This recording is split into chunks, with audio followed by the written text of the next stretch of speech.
Movie का start होता है हमें एक बहुत ही खूबसूरत वादी को दिखाते हुए और यहीं बैकग्राउंड में एक आवाज हमें जापान के बनने की स्टोरी बता रही है। उसने बहुत से लोगों से सुना था कि यहाँ के डीडी को इस पानी में से एक तलवार मिली थी जिसके अंदर से निकलने वाले कतरे जब पानी में गिरे तो जापान आइलैंड बना, पर वो इन सब बातों को नहीं मानता था। उसके अकॉर्डिंग जापान उन लोगों की वजह से है जो बहादुर लोग किसी भी वक्त अपने आप को इस जमीन के लिए सेक्रीफाइस कर सकते हैं। अब हम एक जापानीज आदमी को फील्ड्स में बैठा हुआ देखते हैं। वो इस पोजीशन में बैठा हुआ था जैसे योगा कर रहा हो और उसके वीएंस में एक जापानीज आदमी शेर से मुकाबला कर रहा था। ये सब देखते हुए उसकी आंखें बंद थी और फिर अचानक वो गुस्से में अपनी आंखें खोल लेता है। मूवी का सीन यहीं से कट होता है और हमें अमेरिका में एक आदमी को दिखाया जाता है। उसके पीछे से आने वाली आवाजें बता रही थी कि वो एक बहादुर सोल्जर था जिसका नाम कैप्टन नेथन बताया गया है, जो यहाँ सब लोगों को अपनी जीत की कहानी सुनाने वाला था। बाहर से उसे बुलाया जा रहा था, सब उसका इंतजार कर रहे थे, पर वो अपने आप में खोए हुए अंदाज में चेयर पर बैठा हुआ बियर पीने में बिजी था।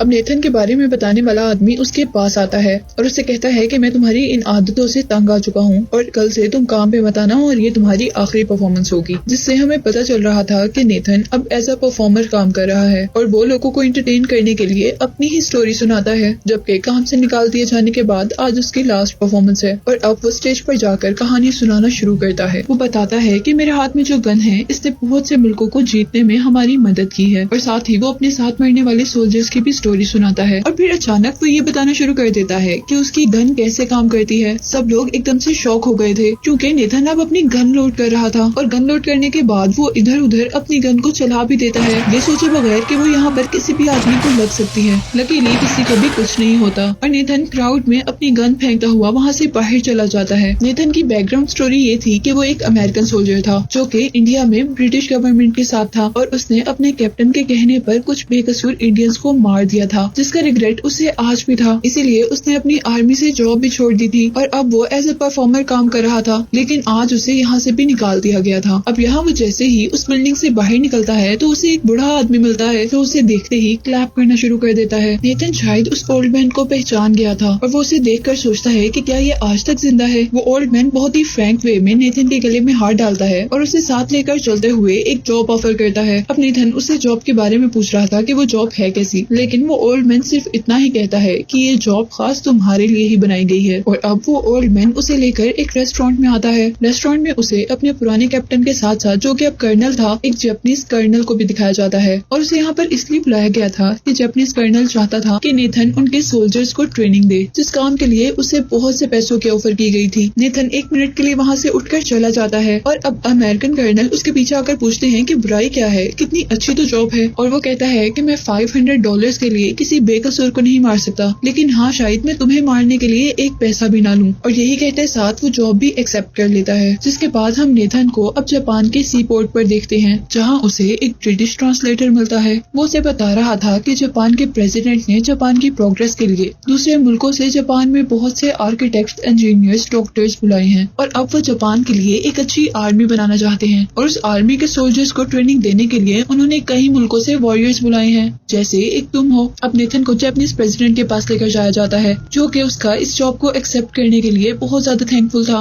इसके बाद हम नेथन को उसकी जॉब परफॉर्म करते हुए देखते हैं जहाँ वो जापानीज सोल्जर्स को ट्रेनिंग दे रहा था। नेथन ने एक जापानीज सैमुराई कात्सुमोटो के बारे में बहुत सुना था क्योंकि वो अपनी खास ट्रिक्स और जंग में न्यू वेपन्स का यूज ना करने की वजह से काफी मशहूर था। इसके बाद नेथन रेस्ट हाउस चला जाता है जहाँ पर वो सैमुराइज के बारे में बहुत सारी बुक्स देखता है और वो अपने ट्रांसलेटर थे उसे ट्रांसलेट करने के बारे में कहता है, पर पता नहीं क्यों उसे लगता है कि ये ट्रांसलेटर उसे ये बुक ट्रांसलेट कर नहीं देगा। इसीलिए वो अपनी नाइफर निकालकर उसके गले पर रखता है और कहता है कि अगर तुमने ये ट्रांसलेट नहीं किया तो मैं तुम्हें मार भी सकता हूँ। लेकिन इसी के साथ नेथन को कुछ एलियंस आने लगे थे। मूवी फ्लैशबैक में जाती है और हमें वो सीन दिखाया जाता है जब नेथन ने अपने कैप्टन के कहने पर बहुत से इंडियंस को मार दिया था क्योंकि उसके पास अपने कैप्टन की बात मानने के अलावा कोई और रास्ता नहीं था। वो आज तक इस बात पर पछता रहा था कि उसने ऐसा क्यों किया। और अब मूवी के प्रेजेंट सीन में हम नेथन को दोबारा ट्रेनिंग पर देखते हैं। यहाँ वो अपने साथी से कह रहा था कि मैं इस बात पर खुश हूँ कि सभी सोल्जर्स बहुत ज्यादा मेहनत कर रहे हैं और प्रोग्रेस भी कर रहे हैं। वो कहता है कि मोस्टली सोल्जर्स को गन्स चलाने आ गई हैं और इसी के साथ अब वो एक सोल्जर के पास जाता है और उसे खुद गन पकड़ना सिखाता है।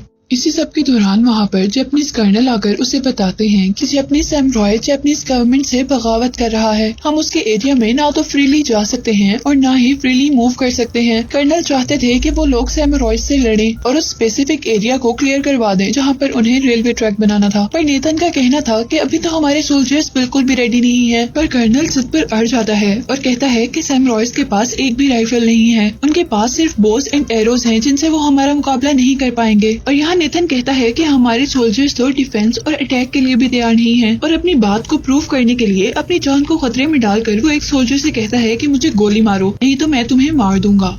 और जब वो सोल्जर उसकी बात नहीं मानता तो नेथन उसकी कैप को शूट करता है, जिससे वो डर कर गोली तो चलाता है पर वो गोली नेथन को नहीं लग पाती। और अब नेथन कर्नल से कहता है कि आप देख सकते हैं कि हमारे सोल्जर्स कितने तैयार हैं। कर्नल उसकी एक बात नहीं मानता। कर्नल अब उनको हुक्म देता है कि हम हर हाल में काट्सुमोटो से सुबह 6 बजे लड़ने जाएंगे। और अब वो कुछ लोगों को ट्रेन करके आगे बढ़ते हैं। नेथन अपने सोल्जर से राइफल तैयार करने के लिए कहता है। वो लोग कांपते हाथों के साथ राइफल पकड़े हुए थे और बहुत से लोग तो ये भी नहीं जानते थे कि उन्हें इस वक्त करना क्या चाहिए। और तभी सामने से सैमुराइज ने वहाँ पर अटैक कर दिया था। वो लोग अपनी राइफल से उन पर अटैक करते हैं, जिनसे काफी सैमुराइज तो मर जाते हैं। पर अभी उन सवार बहुत से सैमुराइज ने अपने बोस एंड एरो से उन पर अटैक कर दिया था। यहाँ काफी सारे सोल्जर्स तो भाग गए थे और सैमुराइज अब उनकी तरफ आगे बढ़ रहे थे। यहाँ एक बहुत बुरी जंग शुरू हो गई थी और ऐसा लग रहा था कि न्यू मॉडर्न राइफल्स इन सैमुराइज के आगे कुछ भी नहीं है। यहाँ नेथन के साथ तो सारे सोल्जर्स भाग गए थे, पर नेथन और उसका साथी सैमुराइज की तलवारों से लड़ रहे थे। और तभी एक सैमुराई नेथन के साथी को मार देता है, लेकिन नेथन हार नहीं मानता और वो घोड़े पर सवार सैमुराई से लड़ता रहता है। और अचानक डिस्ट्रैक्ट होने पर वो घोड़े से गिर भी जाता है, पर हार वो अभी भी नहीं मानता और वो सारे सैमुराई से लड़ता रहता है। सैमुराइज का लीडर ये देखकर बहुत ज्यादा हैरान था कि वो अभी तक इन सैमुराई से लड़ रहा था, जबकि उन सैमुराइज में से एक बड़ा सैमुराई नेथन को मारने के लिए आया था। लेकिन इससे पहले कि वो नेथन को मार पाता, नेथन वहाँ पड़े हुए स्पेयर से उसे पहले ही मार देता है, जिसे देखकर अब उसके इर्द गिर्द खड़े हुए सैमुराइज उसको मारने वाले थे। पर काट्सुमोटो उन्हें रोक देता है और अपने साथ उसे जिंदा ले जाने को कहते हैं। गांव आने पर काट्सुमोटो से उसका एक साथी पूछता है कि आपने नेथन को जिंदा क्यों छोड़ दिया और हमें यहाँ क्यों ले आए हैं। और तब काट्सुमोटो कहता है कि हमें आगे बहुत से लड़ाइयाँ लड़नी है और इस काम के लिए हमें अपने बहादुर दुश्मन से कुछ सीखना चाहिए। यहाँ काट्सुमोटो बेहोश नेथन की बुक देखता है, जबकि हमें दिखाया जाता है कि एक लेडी नेथन का इलाज कर रही है। और कुछ दिन बाद नेथन बिल्कुल ठीक हो जाता है और वो अपने रूम से बाहर निकलकर देखता है कि किस तरह ये सैमुराइज बगैर हथियारों के ट्रेनिंग ले रहे हैं और किस तरह वो एक पंचुअल लाइफ गुजार रहे हैं। और अब नेथन को काट्सुमोटो के पास लेकर जाया जाता है, जो कि एक टेंपल में था। जहाँ उनकी इन बातों के दौरान नेथन पूछता है, जंग के दौरान वो रेड सूट में कौन था जो मुझे मारने के लिए पड़ा था, और अब जो लड़की मेरा इलाज कर रही थी वो कौन है। और अब काट्सुमोटो बताता है कि वो लड़की जो तुम्हारा इलाज कर रही है वो मेरी बहन है, जबकि जंग के दौरान तुमने उसी के हस्बैंड को मारा था। वो अपने आप से सवाल करता है कि मैंने उसके हस्बैंड को मार दिया और वो फिर भी मेरा ख्याल रख रही है और इवन उसे खाना भी खिलाती है। अब कुछ देर बाद वो दोबारा टेंपल में जाता है और काट्सुमोटो से पूछता है कि तुम मुझसे क्या चाहते हो, और वो उसे सब सच कहता है कि वो जानना चाहता है कि उसके दुश्मन कैसे लड़ते हैं, उनके दुश्मनों को लड़ना कैसे सिखाया जाता है। वो उससे पूछता है कि जब तुमने इंडिया पर कब्जा किया था तो क्या तुम उस वक्त कैप्टन थे, और वो कहता है कि हाँ मैं मिडिल रैंक कैप्टन था। ये सब बताने के बाद नेथन वहाँ से चला जाता है। वक्त गुजरता रहता है, नेथन यहाँ रहकर बहुत कुछ सीखता है। यहाँ पर नेथन को डिसिप्लिन कर्टेसी का असल मतलब पता चला था। वो देखता है कि लोग कैसे एक दूसरे की मदद करते हैं और कैसे वो लोग मिलकर ट्रेनिंग करते हैं। और यहाँ पर उसने सैमुराई का मतलब भी सीखा था, जिसका मतलब था खिदमत करना, जो कि वो सच में बहुत अच्छे से जानते थे। यहाँ पर नेथन एक बच्चे से कुछ जापानीज वर्ड भी सीखता है। रात में वो गाँव वालों के साथ एंजॉय कर रहा होता है कि तभी कुछ असैसिन्स उन पर अटैक कर देते हैं और अब नेथन गाँव वालों के साथ मिलकर उनसे लड़ता है। लेकिन तभी एक असैसिन नेथन को मारने वाला था और तभी उसे बचाने के लिए एक बच्चा वहाँ पर आता है, जिस बच्चे से नेथन की काफी दोस्ती थी और वो उसी लेडी का बेटा था जो लेडी उसका ख्याल रखा करती थी। वो बहुत ही बहादुरी का मुजाहरा करते हुए अपने फादर की स्वॉर्ड पकड़ता है और नेथन को बचा लेता है। यहाँ पर नेथन भी एक चाकू पकड़कर अपने दुश्मन को मारता है और दूसरे हाथ से उस आदमी को मारता है जो कि बच्चे को मारने वाला था। और अब नेथन और काट्सुमोटो दोनों मिलकर उन असैसिन से लड़ते हैं और उनको हरा देते हैं। अब नेथन का ख्याल था ये हमला जो हुआ है वो जरूर काट्सुमोटो को मारने के लिए जापानीज कर्नल ने करवाया है। अब क्योंकि नेथन सैमुराइज की हेल्प कर रहा था, इसीलिए काट्सुमोटो भी उसे अपना फ्रेंड मान लेता है।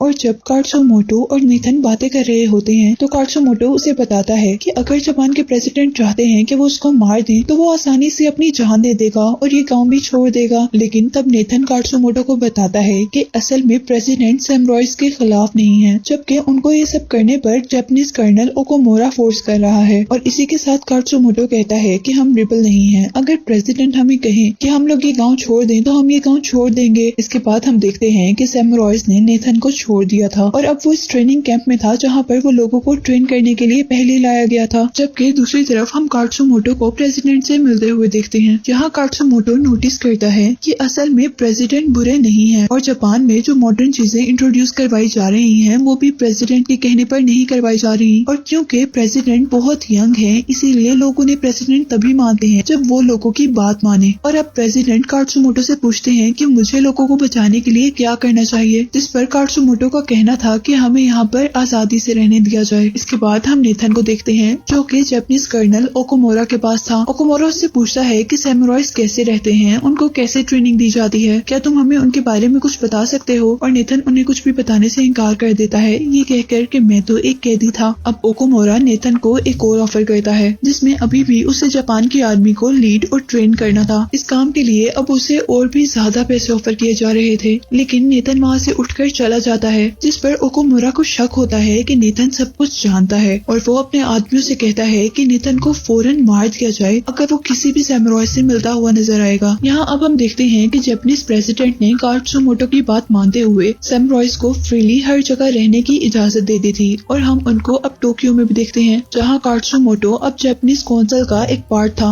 अब जैसे ही कात्सुमोटो मीटिंग रूम में आता है तो ओकोमोरा उसे तलवार बाहर रखने को कहता है और साथ ये भी कहता है कि अब तलवार को अपने साथ रखना अलाउ नहीं है। पर कात्सुमोटो उसकी बात मानने से मना कर देता है। वो कहता है कि जब तक मुझे प्रेसिडेंट नहीं कहेंगे मैं ये तलवार नहीं रखूंगा। लेकिन प्रेसिडेंट भी यहाँ कुछ नहीं बोलते और ओकोमोरा प्रेसिडेंट की तरफ से कात्सुमोटो को अरेस्ट करवा देता है। और अब हम कात्सुमोटो को एक न्यू रूम में देखते हैं जहाँ उसे एक आदमी नाइफ देता है और उसे अपने आप को मारने के लिए कहता है क्योंकि ये उसे सजा दी गई थी। जबकि नेथन अब अपना कॉन्ट्रैक्ट पूरा होने पर जापान को छोड़कर जा रहा था, लेकिन बाहर निकलते ही एक मिस्टीरियस आदमी उस पर अटैक कर देता है और नेथन उससे किसी सैमुराई की तरह अपना डिफेंस करता है। ये सब करने के बाद उसे खुद भी फील हुआ था कि वो एक सैमुराई बन गया है। अब यहाँ हम देखते हैं कि नेथन कात्सुमोटो को बचाने के लिए आता है और उसके पास आने पर उसे कहता है कि हमें यहाँ से चलना होगा। वो लोग जल्दी से वहाँ से बाहर निकलते हैं पर वहाँ से भागते हुए कुछ लोग उनको देख लेते हैं और उन पर अटैक कर देते हैं। सारे तो वहाँ से बच निकलने में कामयाब हो जाते हैं पर कात्सुमोटो का बेटा वहाँ पर फायर लगने से बेहोश हो गया था। नेथन उसे बचाने की कोशिश करता है लेकिन वो बहुत बुरी हालत में था और अपनी बेटी को इस हालत में देखते ही कात्सुमोटो की आंखों में आंसू आ गए थे। जहाँ कात्सुमोटो का बेटा उसे मरते हुए कहता है कि आपको जाना चाहिए और आप जिस काम के लिए बने हैं आपको अपना मकसद पूरा करना है। और अब कात्सुमोटो अपने बेटे को वहीं पर छोड़कर चला जाता है। सारे सैमुराइज वापस अपने गाँव आ गए थे और नेथन के साथ साथ वो सब लोग जानते थे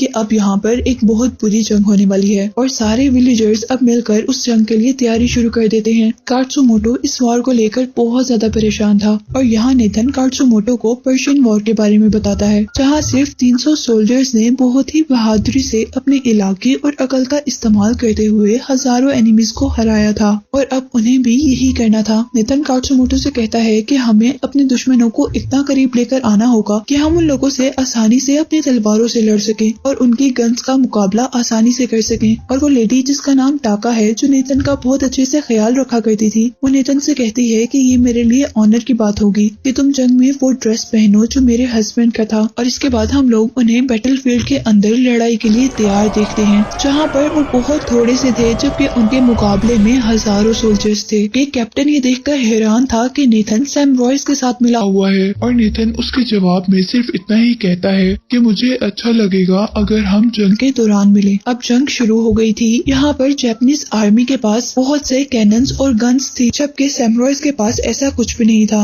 जापानीज आर्मी सैमुराइज पर अपने कैनन से अटैक करती है और सैमुराइज उससे बचने के लिए वहाँ से दूर भाग जाते हैं। असल में ये भी उनके प्लान का एक पार्ट था ताकि वो जापानीज सोल्जर्स को अपने करीब ले आए और उनके प्लान के अकॉर्डिंग जापानीज सोल्जर भी उन्हें मारने के लिए आगे बढ़ते हैं जहाँ वो देखते हैं कि सैमुराइज एक शील्ड के पीछे छुपे हुए थे। जापानीज सोल्जर उन पर अपनी गन से अटैक करते हैं और यहाँ अब नेथन सैमुराइज से कहता है कि हम तब अटैक करेंगे जब वो अपनी राइफल्स लोड करना शुरू करेंगे और वो लोग ऐसा ही करते हैं। जैसे ही उनकी राइफल लोडिंग का टाइम आता है तो सैम रॉयस उन पर अटैक कर देते हैं और यहाँ अब हर तरफ खून ही खून हो गया था और सैम रॉयस बहुत अच्छे से लड़ रहे थे। यहाँ क्योंकि जापानीज आर्मी बहुत ज्यादा थी और सैम रॉयस बहुत थोड़े, इसीलिए जापानीज आर्मी के मुकाबले अब वो लोग सिर्फ कुछ ही रह गए थे। वो लोग अपने आखिरी दम तक लड़ने का डिसाइड करते हैं और अब जंग के आखिर में कात्सुमोटो बहुत बुरी तरह जख्मी हो गया था। वो ये जंग हारने वाला था। यहाँ कात्सुमोटो को हार देकर जापानीज कैप्टन भी सबको फायरिंग रोकने का कहता है, जबकि कात्सुमोटो अपनी रस्म के अकॉर्डिंग नेथन के हाथ से अपनी ही स्वॉर्ड से अपने आप को मार देता है। ये सैम रॉयस का कस्टम था कि अगर कोई सैम रॉय जंग हारने वाला होता तो या तो वो खुद अपने आप को मार देता या सैम रॉय से ही अपने आप को मरवा लेता था। और यहाँ कात्सुमोटो ने अपने आप को नेथन से मरवाया था, जबकि मरते हुए उसकी आंखों में अपने गांव का स्प्रिंग का खूबसूरत मंजर था। सारे जापानीज सोल्जर भी कात्सुमोटो की डेथ पर रिस्पेक्ट में नीचे बैठ जाते हैं। अब यहाँ मूवी के लास्ट में हम देखते हैं कि अमेरिका जाने से पहले नेथन जापानीज प्रेसिडेंट के पास आता है और वो प्रेसिडेंट को कात्सुमोटो की स्वॉर्ड पेश करता है। लेकिन यहाँ ओकोमोरा प्रेसिडेंट को कहता है कि आप ये नहीं ले सकते क्योंकि नेथन एक दुश्मन है और आप दुश्मन के हाथ से कुछ भी नहीं ले सकते। जबकि नेथन प्रेसिडेंट को कात्सुमोटो की वो बात बताता है जब उसने कहा था कि अगर प्रेसिडेंट चाहेंगे तो वो अपनी जान भी दे सकता है। और अब प्रेसिडेंट को भी समझ आ गया था कि असल में ओकोमोरा वो इंसान है जो अपने बिजनेस को बढ़ाने के लिए उसे यूज कर रहा है। असल में जापान को मॉडर्न टेक्नोलॉजीज के साथ साथ अपने कस्टम्स की भी जरूरत थी और वो यहाँ पर कात्सुमोटो की स्वॉर्ड को एक्सेप्ट कर लेता है और अब यहाँ पर वो अमेरिकन से किया गया वेपन्स का कॉन्ट्रैक्ट भी कैंसिल कर देता है और ओकोमोरा को वो अपनी बेवकूफियां बंद करने के लिए कहता है। और स्टोरी अब इस नरेशन के साथ एंड होती है कि नेथन के साथ क्या हुआ होगा। कुछ का कहना था कि वो अपनी जख्मों की वजह से मर गया होगा, जबकि कुछ के मुताबिक वो अमेरिका वापस चला गया होगा। लेकिन कुछ लोग ये नहीं जानते थे कि असल में वो सैम रॉयस के गाँव चला गया था जहाँ पर वो हमेशा के लिए टाका से मिल गया था। और इसी के साथ ये एक्सप्लेनेशन यहीं पर एंड हो जाती है।